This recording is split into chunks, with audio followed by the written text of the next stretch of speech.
इच्छाधारी नागराज। बम्बई के जुर्म के शहंशाह शंकर शहंशाह से मणि हासिल कर नागराज नागमणि द्वीप पर पहुंच गया। तुम कौन हो युवक, और विषप्रिय कहाँ है? मेरा नाम नागराज है, ये आपकी अमानत है मेरे पास। और मुझे अफसोस के साथ बताना पड़ रहा है कि विषप्रिय अब इस दुनिया में नहीं है। नहीं भैया। दूसरे दिन, नागराज, हम चाहते हैं कि तुम समय अपने हाथों से इस मणि को देवी के मस्तक पर स्थापित करो। नागराज ने उनका अनुरोध मान लिया और पवित्र अजगरी गुफा की देवी की जय जयकारों से गूंज उठा। नागराज, देवी की पूजा अर्चना के पश्चात जब मैं कहूँ तुम मणि नाग देवी के मस्तक पर स्थापित कर देना। नाग देवी की जय हो, नाग देवी की जय हो। पुजारी बाबा ने पूजा प्रारंभ की तो नागराज नागरस्सी की सहायता से नाग देवी के मस्तक तक पहुंच गया।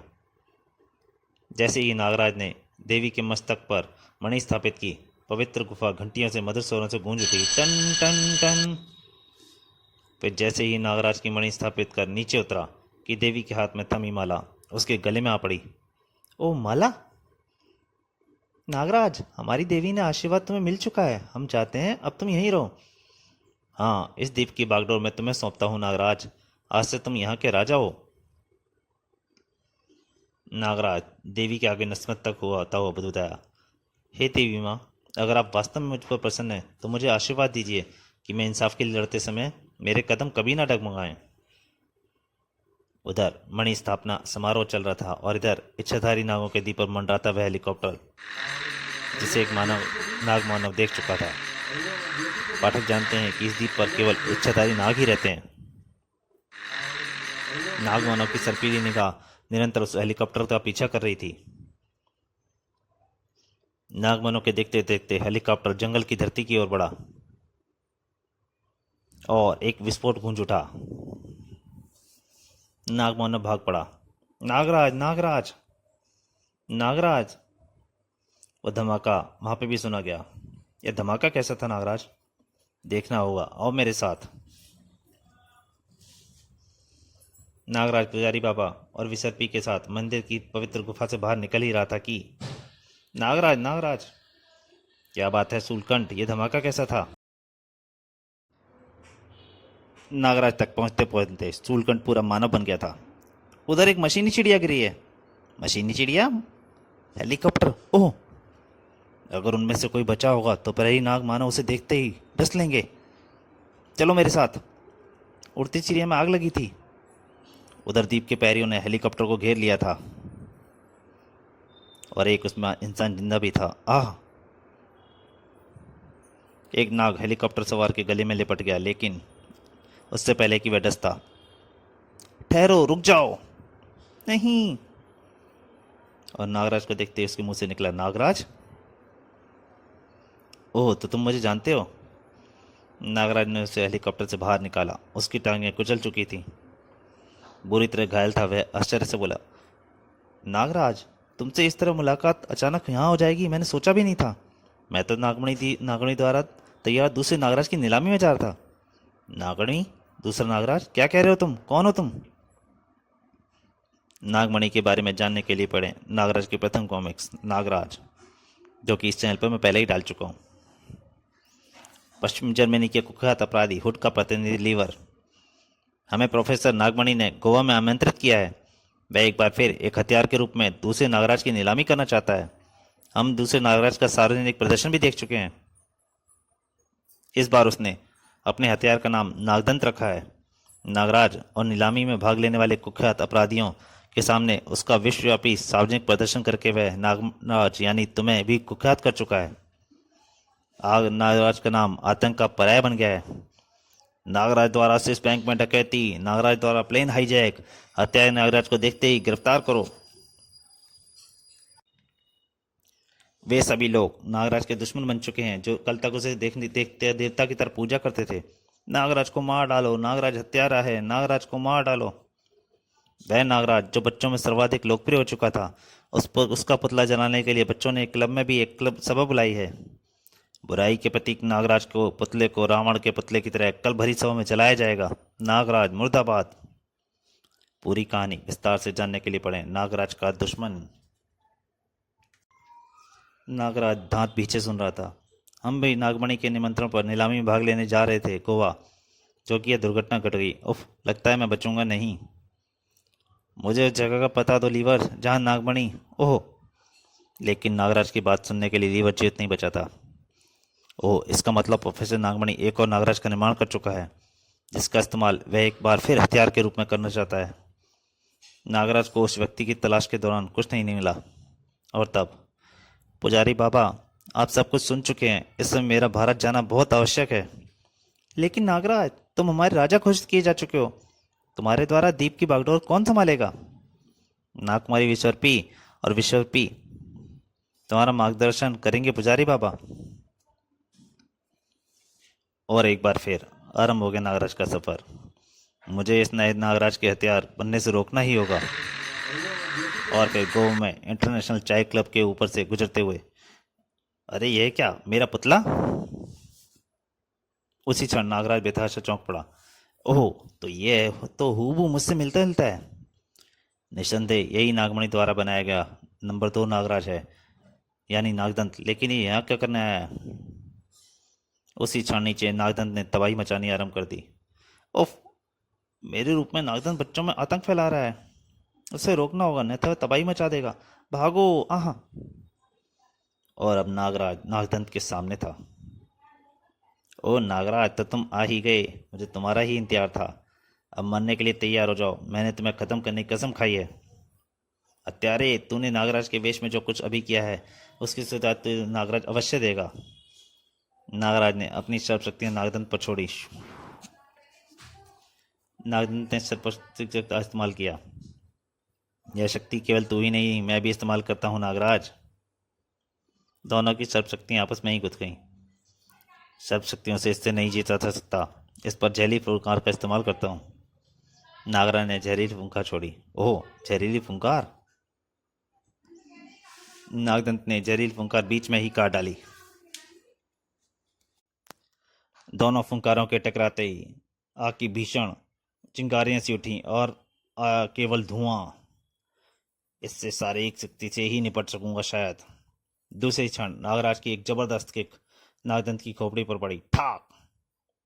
नागराज हवा में जंप लगाकर उसके कंधे पर आ खड़ा हुआ, किंतु तुरंत ही नागदंत ने ठोकर जड़ दी। धड़ाक! नागदंत ने पलक झपकने से पूर्व ही दूसरी तलवार निकाल ली। ओह, इससे बचना मुश्किल है। मेरी समझ शक्तियां इसके सामने छीन पड़ रही हैं। अब मैं तुझे नहीं छोड़ूंगा नागराज। इसकी गर्दन धड़ से जुदा करनी होगी। और तब नागराज के पास इसके अलावा कोई चारा नहीं था। नागदंत, आज तूने मुझे शस्त्र उठाने पर मजबूर कर ही दिया। दोनों की तलवारें बिजली की गर्दन के साथ टकरा गईं। नागदंत ने फुर्ती के साथ उसके पैंतरा बदलकर वार किया। नागराज ने वार अपनी तलवार पर रोका। नागदंत विद्युत की तेजी से नागराज पर पुनः झपटा। नागराज के पास उसके हर वार का जवाब था। नागदंत की तलवार का वार नागराज के सिर के ऊपर से निकल गया। साए!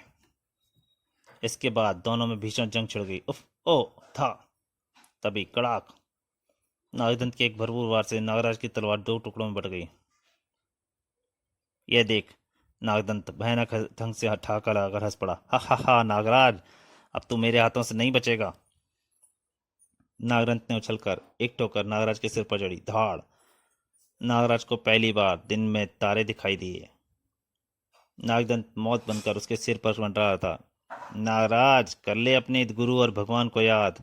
आहा, यह अंधेरा कैसा! फिर इससे पहले कि नागदंत तलवार नीचे आती, एक आवाज उसके मस्तिष्क में गूंज उठी। ठहरो नागदंत! नागदंत, अभी पुलिस आ रही है और मैं नहीं चाहता कि तुम्हारी हकीकत सब पर जाहिर हो, इसलिए जितनी जल्दी हो सके भाग निकलो। ओह! उस आवाज को सुनते ही नागदंत भाग निकला। नागराज, तुमसे फिर कभी निपट लूंगा। ओह, मेरा सिर! उसी क्षण सायरन बजाती पुलिस जीपों ने क्लब को प्रवेश कर नागराज को चारों तरफ से घेर लिया। वह रहा नागराज, गिरफ्तार कर लो उसे। जाल लाओ जल्दी! नागराज को जब तक होश आया तब तक बहुत देर हो चुकी थी। उफ, यह क्या जाल! पल भर में नागराज को जाल में कस दिया गया। नागराज, अब तुम बच नहीं सकते। बहुत रक्त बहा लिया तुमने। लेकिन इंस्पेक्टर मेरी बात तो सुनो, जवाब पुलिस कमिश्नर ने दिया। स्विस बैंक डकैती और 747 बोइंग विमान हाईजैक जैसे भयानक हत्याकांडों के बाद अब कुछ सुनने के बाकी नहीं रह गया। नागराज नागराज बुरी तरह से फंस चुका था। समझने की चेष्टा कीजिए कमिश्नर साहब, नागराज अपराधियों का काल है। यह सब मैंने नहीं किया, बल्कि तुम्हारा खूनी खेल यहाँ भी आया, अपनी कहानी स्वयं खुद कह रहा है। नागराज चिल्लाया। आप सब लोग हकीकत नहीं जानते, मुझे इस जाल से स्वतंत्र कर दीजिए कमिश्नर साहब, मैं असली अपराधी। पर तभी एक हेलीकॉप्टर की आवाज गूंज उठी। उसी हेलीकॉप्टर के इंजन का शोर वहां गूंज उठा था। हेलीकॉप्टर पर से एक रस्सी नीचे गिरा दी गई। कुछ ही देर में हेलीकॉप्टर नागराज को लेकर उड़ चला। इधर नागदंत प्रोफेसर नागमणि के हेलीकॉप्टर के निकट हेडक्वार्टर के निकट पहुंचा था। आज अगर आका मुझे रोक न देते तो मैं नागराज को रख खत्म करके ही लौटता। उसी संकरी सड़क से गुजरकर नागदंत हेलीकॉप्टर के मुख्य द्वार तक पहुंचा ही था कि भीतर पहुंचते ही वह एक लिफ्ट की मदद से ऊपर जाने लगा। लिफ्ट ऊपर गोलाकार हॉल में जाकर रुकी और लिफ्ट से बाहर निकलते ही प्रोफेसर नागमणि ने उसका स्वागत किया। आओ नागराज, उफ नागदंत, मैं तुम्हारा ही इंतजार कर रहा था। और अब यहाँ तुम्हें नागराज का फेस मास्क लगाए रखने की भी कोई जरूरत नहीं है। नागदंत ने नागराज का मास्क उतार कर अपने चेहरे से नोच लिया। हाँ, यहाँ मुझे इसकी आवश्यकता नहीं है, लेकिन आका आपने मुझे नागराज को खत्म करने से क्यों रोक दिया? नागदंत, क्योंकि मैं नहीं चाहता था कि पुलिस या दुनिया का यह जाने कि आतंकवाद उस नागराज का दुश्मन नागराज मर गया है और आतंक फैलाने वाला नागदंत है। फिर अगर तुम ऐसा कर देते तो दुनिया भर में जितने भी नागराज के दोस्त हैं वे सब के सब एक होकर हमारी बोटी बोटी कर देने के लिए सिर पर कान बांधकर निकल पड़ते। नहीं नागदंत नहीं, मैं तुम्हें नागराज बनकर इस दुनिया के सामने लाऊंगा और दुनिया वाले कभी नहीं जानेंगे कि असली नागराज मर चुका है। लेकिन अब तक तो नागराज जेल पहुंच चुका होगा। दुनिया की कोई भी जेल नागराज जैसी हस्ती को कैदी नहीं बना सकती नागदंत। वह जल्दी ही जेल से भाग निकलेगा और तब उसे केवल अपने दुश्मन यानी तुम्हारी तलाश होगी। और अगर तुम यह समझते हो कि तुम नागराज को खत्म कर सकते हो तो यह तुम्हारी भूल है। तुम दोनों की ही सारी शक्तियां असीमित हैं। इसलिए नागराज को समाप्त करने के लिए मैंने तुम्हारे साथ साथ ताकि का भी निर्माण किया है। ताकि? नागदंत को लेकर प्रोफेसर नागमणि लिफ्ट में सवार हो गया। आओ तुम्हें दिखाता हूँ। ताकि की हल्की सी ठंड भी बर्दाश्त नहीं है ताकि को। लिफ्ट ऊपर एक छोटे से कैबिन पहुंचकर रुकी। इसलिए ताकि को हीटर युक्त एक शीशे के चैम्बर में बंद करके रखा गया है ताकि पूरी गर्मियों से मिलती रहे। इस समय हम उसी चैम्बर के बाहरी हिस्से की गैलरी में हैं। तुम दीवार बीच से हटते ही तुम ताकि को देखोगे। दीवार हट गई और ताकि पर निगाहें पड़ते ही नागदंत के मुंह से विस्मय भरी चीख निकल गई। उफ, यह तो साक्षात यम का रूप है। यह नागराज की मौत है नागदंत। प्रोफेसर नागमणि ने बटन दबाकर एक स्थान बंद कर दिया। अगर इसका विष नागराज के शरीर में पेश कर गया तो नागराज के शरीर को तुरंत लकवा मार जाएगा। लेकिन उसके लिए नागराज को यहाँ लाना होगा। दोनों लिफ्ट से वापस चल पड़े। बहुत आसान है, नागराज को तुम्हारी तलाश है। अगर तुम उससे कहीं दिख जाओ तो वह तुम्हारा पीछा करता होता यहाँ तक तुरंत पहुंचेगा और फिर इधर नागराज को एक खास किस्म की गैस सुंघाकर बेहोशी की अवस्था में एक लोहे के मजबूत बॉक्स में कैद कर दिया गया। जब उसे होश आया तो उफ, यह क्या? इन लोगों ने मुझे कहीं कैद कर दिया है। यह कोई लोहे का बक्सा लगता है। उफ, मैं तो इसमें हिल भी नहीं पा रहा। इस बार तो बुरे फंसे नागराज बेटे, कमबख्तों ने मजबूत जाल जुना है तेरे लिए। लेकिन मुझे किसी भी तरह इस कैद से निकलकर जेल से फरार होना है और नागदंत को उस असलियत सबको बतानी है। अगर यह मजबूत संदूक इसे शायद मैं ना तोड़ पाऊं तो? बाबा गोरखनाथ, मुझे रास्ता दिखाओ। अगले ही क्षण एक अलौकिक चमक के साथ गोरखनाथ का अक्स उभरा। नागराज, अब वो समय आ गया है जबकि तुम्हारे भीतर इच्छाधारी शक्ति का संचार हो चुका है। इच्छाधारी शक्ति? हाँ नागराज, अब तुम अपनी इच्छा से खुद को किसी भी रूप में परिवर्तित कर सकते हो। आज से तुम इच्छाधारी हो। तो दोस्तों, इच्छाधारी नागराज का पहला भाग यहीं तक। इसके दूसरे और अंतिम भाग में जल्दी आपके सामने हाजिर होऊंगा। तब तक के लिए नमस्कार।